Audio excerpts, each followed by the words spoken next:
Hello and good morning, good evening.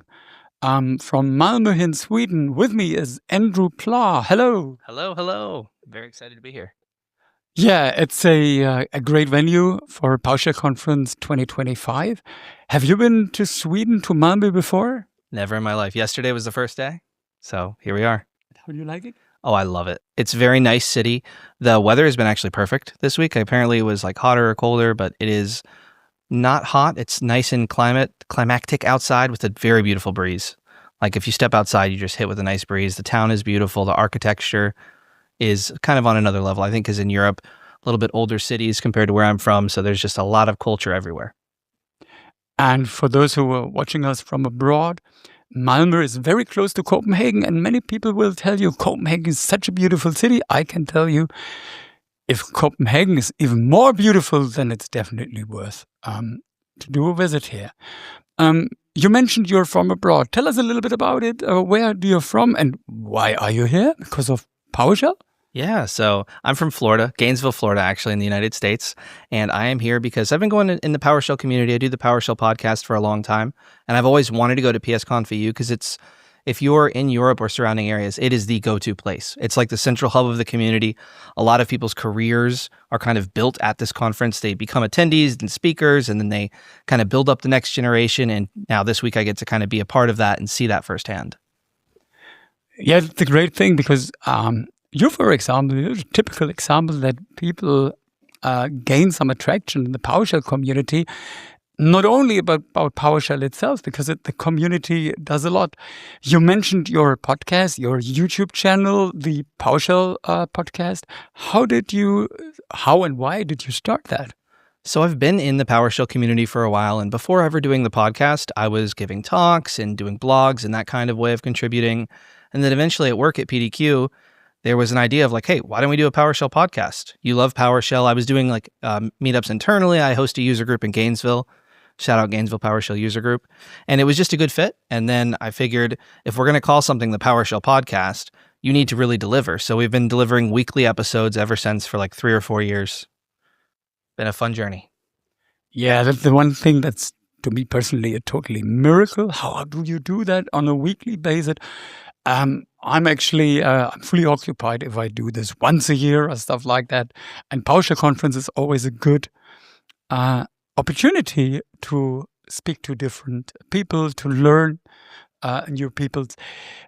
We invited you. We're very glad that you're here because anyone is interested in how do the people differ? What is PowerShell scripting in the United States compared to Europe? Is there a difference? I would like to say people are the same all over the places. So you've been to the United States sibling of the PowerShell conference.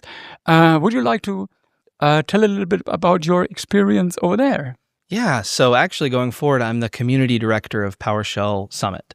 So going forward, I'm going to be a lot more involved in the planning. But up until then, I actually got my kind of public start with PowerShell in 2018. They did a scholarship program at PowerShell Summit. So I was a more beginner in IT.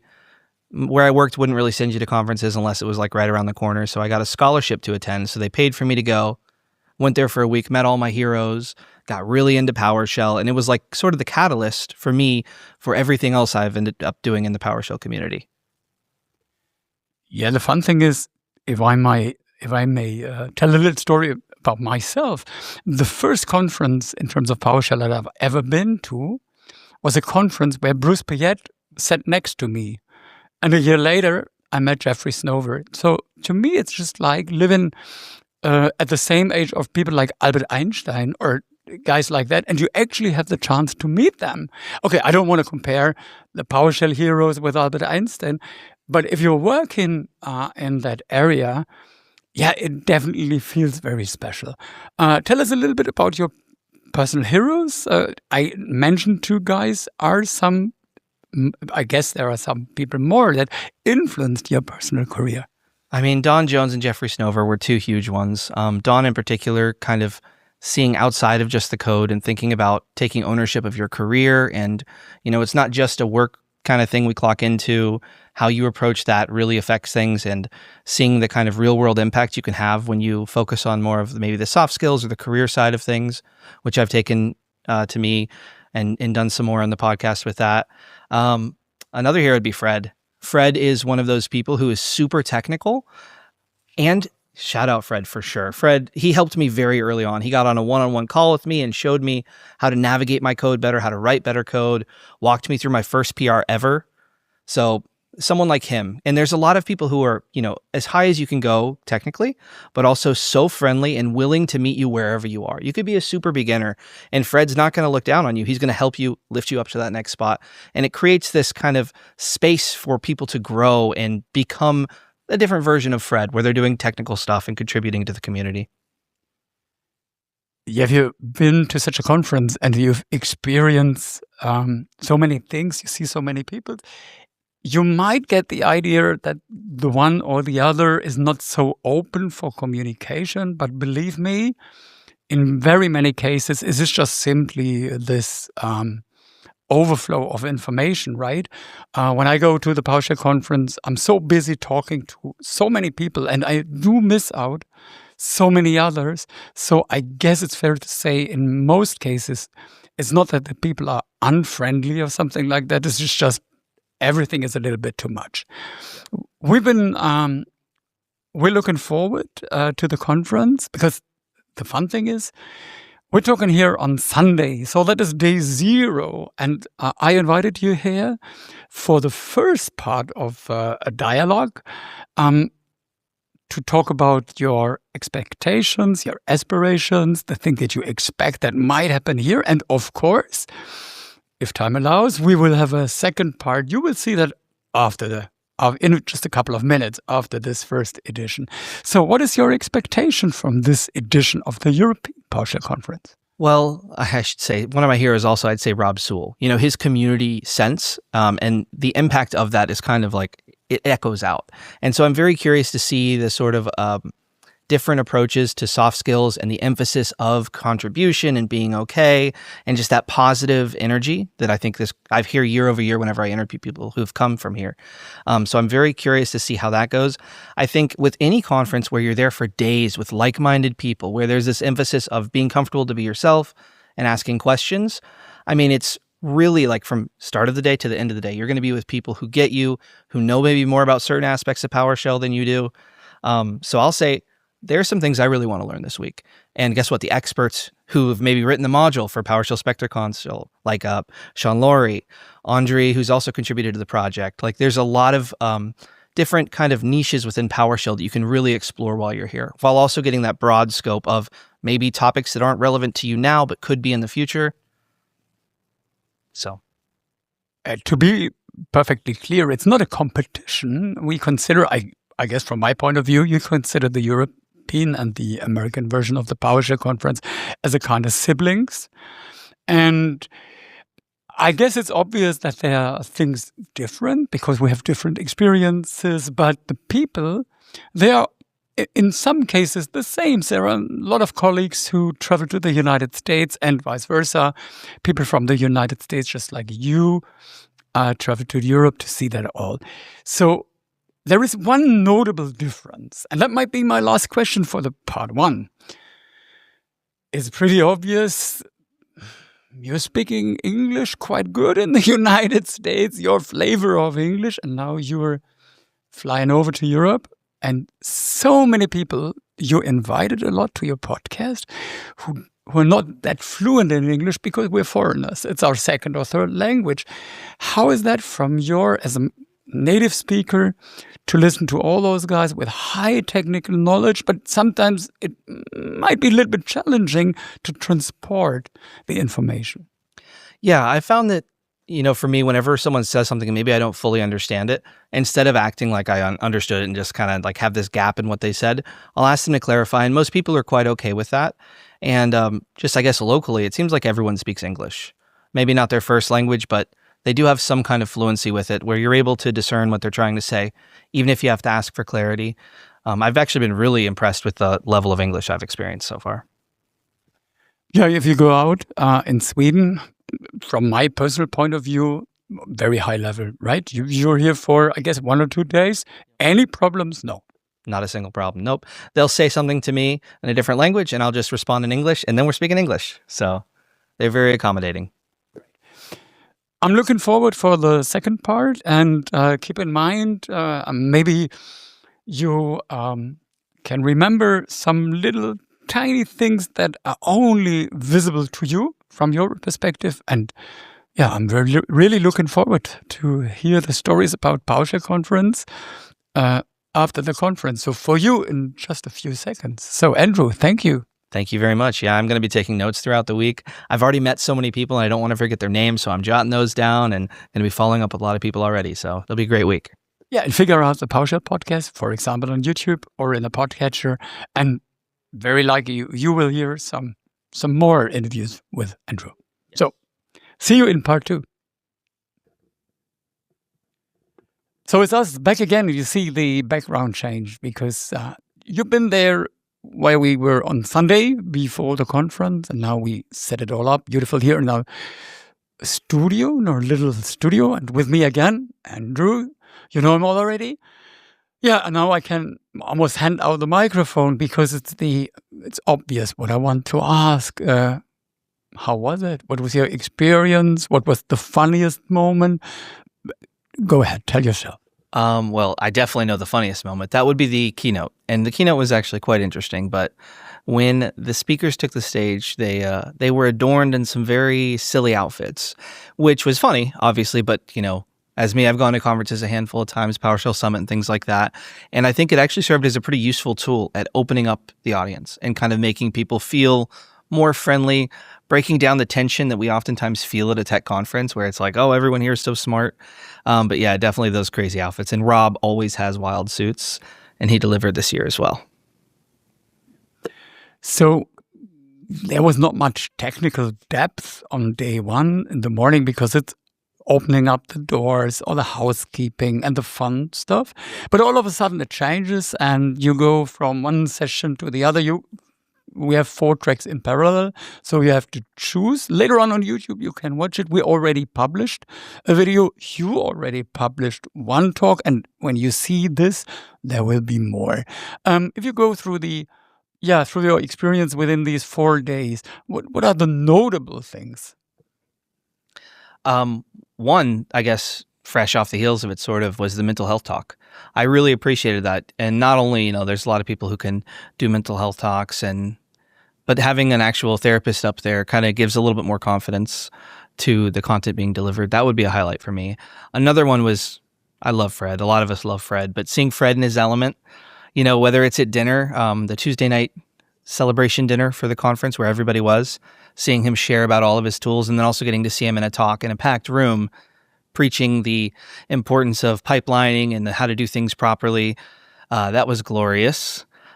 But for me, it oftentimes comes down to just connecting with people like the hallway or in the vendor area where you can just have conversations with people you may have known online, you watch their videos, but now you get to see them in person. And getting to meet friends I've had online for a long time or people I've looked up to was probably the highlight for me. And without a conference like this, bringing people together, that's just not something that would really happen. I'm not going to fly across the world to hang out with one person, but whenever I can tie it along with some technical learning, some community vibes, and a whole lot of good socializing. I personally think that community is very often a little bit overly, it's a little bit overdone. We use it too often. But the one thing that I personally like, and I can totally apply to what you just said, when I started in the business 25 years ago, I couldn't think of meeting all the people that did what I use. And today, I had a long interview with Michael Niehaus, one of my favorite people that I observed for forever. And we talked about the 1990s, about BDD, Business Desktop Deployment, MDT, and all that creepy old stuff. And it was beautiful. And on a PowerShell conference, I think from time to time you meet people at the PowerShell conference, but all of a sudden you attach to them and you have totally different topics. Do you have an example of something that you changed the topic and all of a sudden you talked about ships or cars or airplanes or traveling to the North Pole or whatsoever? Yeah, so I had a conversation with Anam from the Microsoft team. She's a software developer over there. We had a talk. We were talking about some technical stuff. And then we started talking about art because she's into art and things like that, and kind of the way that art and being creative can work with coding, which is what we all do writing PowerShell. Like it's a technical thing, but also there's some room for creativity, especially when you kind of get in your zone. And yeah, I kind of like when the topics change and you find those mutual points of interest that you can connect over. We always try to bridge the gap. That means it is pretty hard. You will observe that on your own if you will be integrated in that organizing team in the States. You told that in part one. It is so hard to select speakers, to select sessions, because we have a lot of necessities. First of all, we cannot afford to invite anyone because we only have this amount of slots and we only have this amount of money. And I guess you all know that most of the money that you pay goes to the venue and stuff like that. Yeah. So I'm not getting paid for, first of all. So, but anyhow, you have to choose, you have to pick up to let this event run in the future, to guarantee that it can run in the future. Why do I talk about that? We know that we have to skip a lot of people we would like to invite. Every year, it's a shame. But we like to bridge that gap with community demos, with Posha Kucha, with the open stage, which means we have a distinct stage. You can decide if you want to be recorded, yes or no. You can climb the stage. You can do whatever you want. You can talk for 2 hours if you want. And you can make yourself visible within the community. I guess I'm pretty sure you couldn't see everything. That's not possible. But from this kind of community, what did you see and what did you like? What did you observe in terms of community demos, etc.? Yeah, so I think Christian Ritter is one of those people who has been a speaker here in the past, wasn't selected for this year, but he did a community demo at the end where he did a quick I think it was 5 minutes or less. I think he kept it under 5 minutes. No, he was actually shut off. He went right to the end and Rob unplugged him. But he actually talked about registering event handlers in PowerShell, which is something that I've done here and there, but it kind of renewed my interest in it. And I think it's a topic that's quite relevant to a lot of people. That would be one that I saw. I also saw Frank Lindenblatt. I might be getting his last name wrong. He did. It's correct. Yeah, he did a talk about, I think it was an ESP32 and using an inexpensive device to create a Stream Deck kind of thing and sharing his tool that he wrote about that. That was really cool. There's also, oh gosh, I can't remember who it was, but there was a talk about Notion, which is like a documentation thing. And 2 people actually wrote a very extensive PowerShell project called Notion that kind of wraps the API, and this API has a lot of challenges. Let's just say the devs could have done a bit of a better job.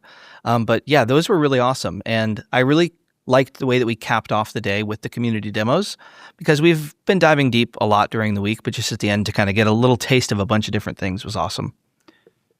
Yeah, I had a very funny experience this week. It's not about me, but when you talk about Frank Lindenblatt's Posha Kucha, because that was a Posha Kucha, I had a very funny experience this week because I met a person. I also recorded an interview with her. She knows about Pecha Kucha, so the original, and she told me that they use it here in Malmö quite often. She knows this technique from her hometown, and we chatted a little bit about the experience. And it was my idea to transfer this to PowerShell, and I did a play on words. I said, okay, let's call it Posha Kucha, because it's a Pecha Kucha about PowerShell. The only thing is, I feel I'm pretty excited about that. I like it. I want to drive it forward, but that does not mean that you like it. What do you think about this kind of things to do something in a different way? I really enjoyed the short format. I do enjoy the deep dives as well, but there's something to be said about forcing speakers to keep things going, keep it brief-ish. You can still get into some depth. You just have to spread it between multiple slides. And it avoids the thing where you have a slide with a ton of bullet points, which can be kind of hard to read and process. So I actually really enjoyed it. And I would say if you're going to be attending PSCOnfEU, maybe prepare to do that. 20 slides, 20 seconds each, and you can get on the stage and share something pretty cool. I also liked the people who did the little progress bar at the top. So I guess they could see, and we could also see when the slide was going to be transitioning to the next. And I think they used like PowerPoint to automate that for them. Yeah, I love that. So feel invited. I always try to motivate the people. Come back and deliver a PowerShell, and it can be about your podcast. Why not? We are absolutely open. We want it to be a fun, entertaining, but we want content, a little piece of information that brings people forward. And you said you reminded, you remember the session from Frank Lindenblatt? Yeah, that's great. That is what it's all about. At the end, we had the community demos. The room was packed. Standing room. People were in the back standing to watch. I was amazed because some people drive early. They travel home a little bit earlier because it's a necessity. But at the end, the room was still packed, and you could, in German we say, man konnte eine Stecknadel fallen hören. In English, you could listen to the needle falling down to the floor. At the end of a conference where we had 4 days with 4 parallel tracks, I never observed something like this. Yeah, it was very awesome. People were clapping, cheering, great vibes were had. There was IKEA that was assembled on stage. But yeah, there was a lot of really great sessions. And I think Justin Grody has the record for the shortest one. I think his community demo was about 25 seconds. That was awesome. It was a great pleasure to have you here, and I observed you from the outside. There is a little window, and I already know there will be more in the future. Did you have a good environment?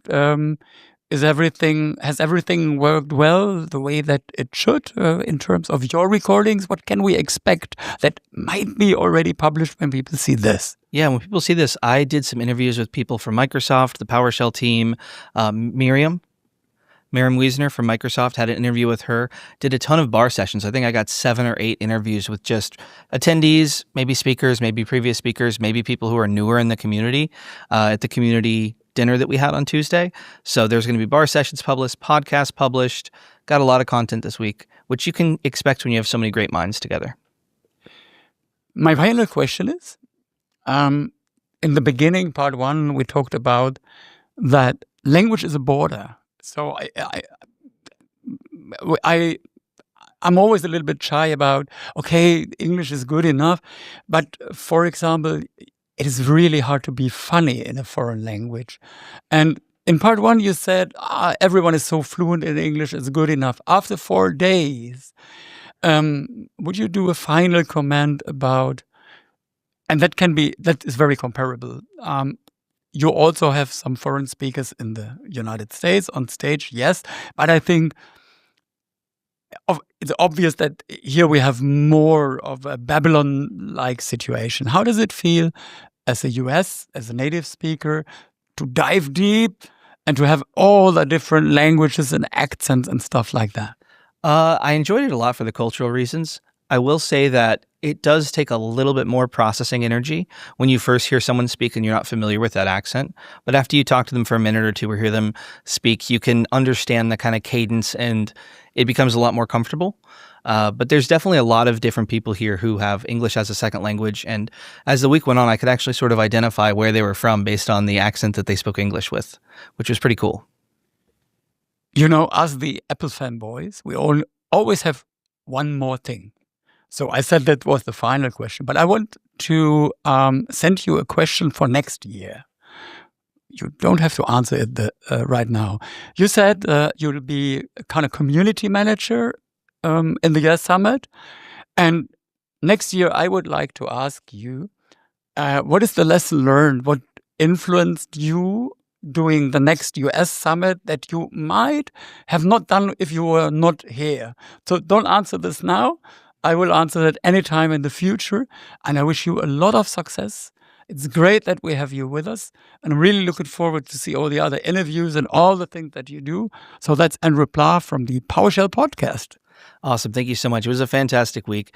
I got to meet so many future guests on the podcast, people who are running user groups here in Europe, and a large part of the PowerShell audience that I'd never talked to before I got to meet this week. So it was an absolute pleasure. And if I come next year, I'm definitely going to submit for PowerShell.